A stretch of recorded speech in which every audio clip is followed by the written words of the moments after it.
can write it down in your own time. I recommend paying attention here, just watch, because we're going to learn a little bit. What we've seen, hopefully, is this is the basic sine function. Okay, it's a beautiful curve. It goes up and then down, and then it's just going to keep repeating itself in that horizontal direction. So we have periodic phenomena. I'm going to introduce you to all these different ways we can affect this function, which is going to be useful for our roller coaster. And what I'm going to give you today is an intro to it.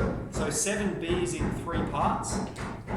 We're just going to look at 7b.1.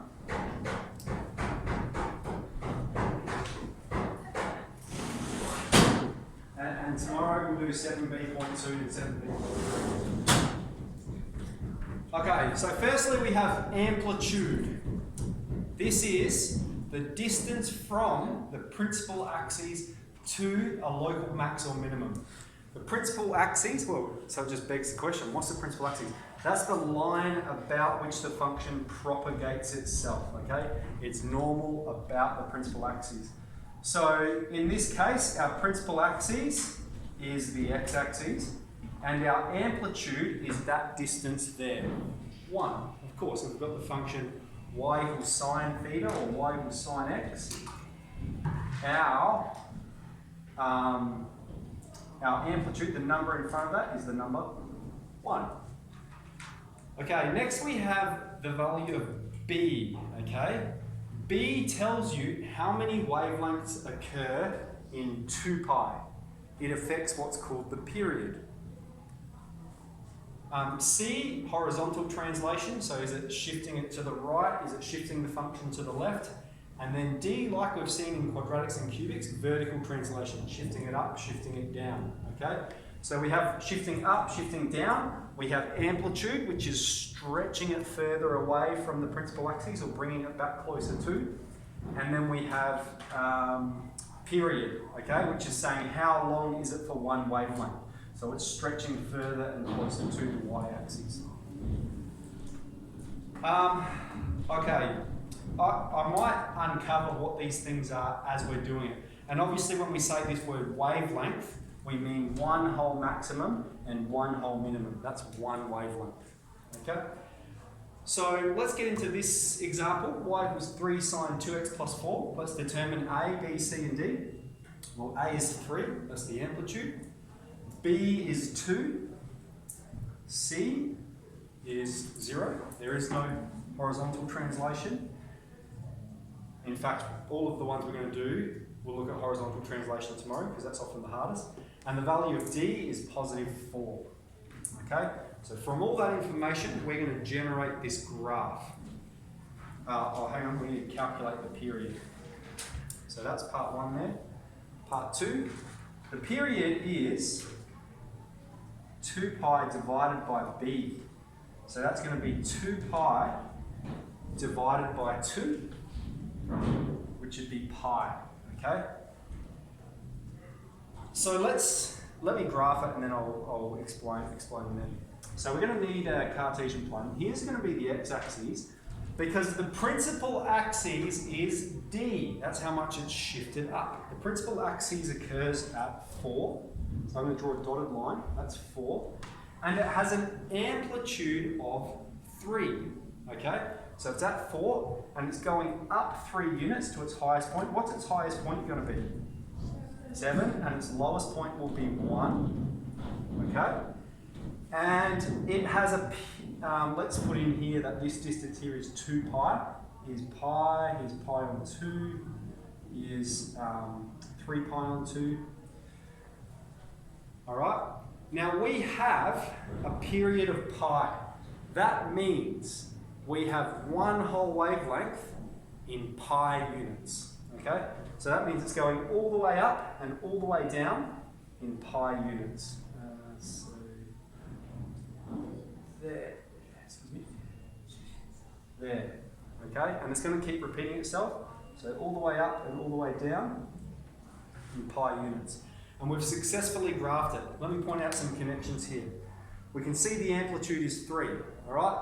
It goes from 4 up to 3, and it goes from 4 down to 1, so that's going to be 3 units. With the period, okay, we can see we have one whole wavelength in pi units. That's what the period tells us. The period is pi, so we have one whole wavelength in pi units. What does B tell us? B tells us how many wavelengths occur in 2 pi.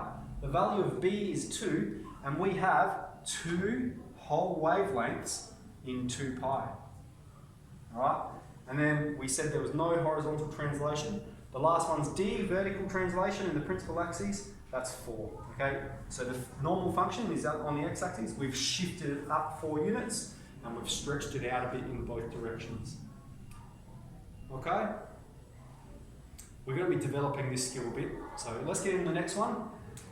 So A is 5. B is positive half. Again, C is 0, and D is minus 1. Find the period. Period is 2 pi divided by a half. Okay, that's going to be 4 pi. So that means for one whole wavelength, the whole way up, the whole way down, that's going to be 4 pi units. Or we know from B, we have half a wavelength in 2 pi. That means we have a whole wavelength in 4 pi. So let's get to sketching this one. We have a vertical translation of minus 1. So that's going to be our principal axis, minus 1. And it goes 5 units up. That's its amplitude. So its maximum height is going to be 4. And then it goes 5 units down. So its minimum will be 6. And it has, I'll just put these numbers in here, a wavelength of 4 pi. So I'm starting here, going all the way up, all the way down to there. Okay? So we have, let's see what we've got here. The vertical translation, D, minus 1. We've got an amplitude of 5, so 5 units from there to there, 5 units. We have half a wavelength in 2 pi. That's just half a wavelength in 2 pi. And we have a whole wavelength, that's the period, in 4 pi. No horizontal translation. Okay, this one here, now you're doing the reverse. Alright, so now we need to find A, B, C, D. Alright, I can tell you now C is going to be 0. Let's think about it like this. Firstly, let's identify the principal axes. So we've got A, B, C, D. The principal axis is positive 3. It's been shifted up 3 units. What's the amplitude? It's implicit. Yep.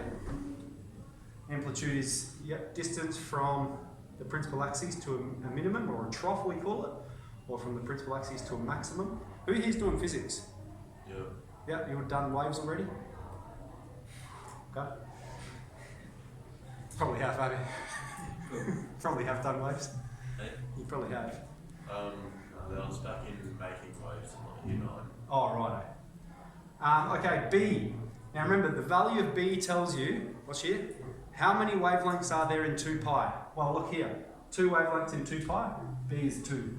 See, we've said is 0 already.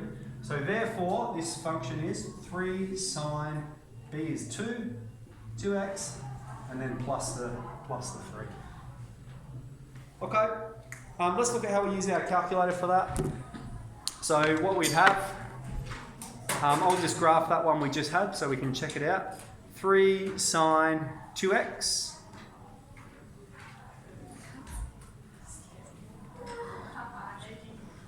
And then I'll put plus 3 on the end.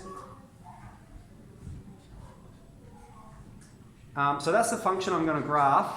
I've got to change my V window. Let's sketch it from 0, x max would be 2 pi. And then for our y values, let's go from, let's talk about this. This is a good opportunity to talk about Cartesian planes. So here I've dictated for x, we're going from 0 to 2 pi. What should I dictate for y? What's my lowest value of y on this function? 0. And what's my highest value of y? 6. So let's go y min 0, y max 6. Beautiful. Alright, so look, same function. Done. Alright, so that's enough to do 7a and 7b.1, and we're going to come back and really concrete this skill tomorrow when we do 7b2, 7b3. Alright? But that should give you some ideas about your roller coaster, because in your roller coaster you can now add something that goes like this. Like a real fun part to the roller coaster. Just for the whole thing? Yeah. Just a sine function? Yeah. That's good. I might make it go up a little bit at one point.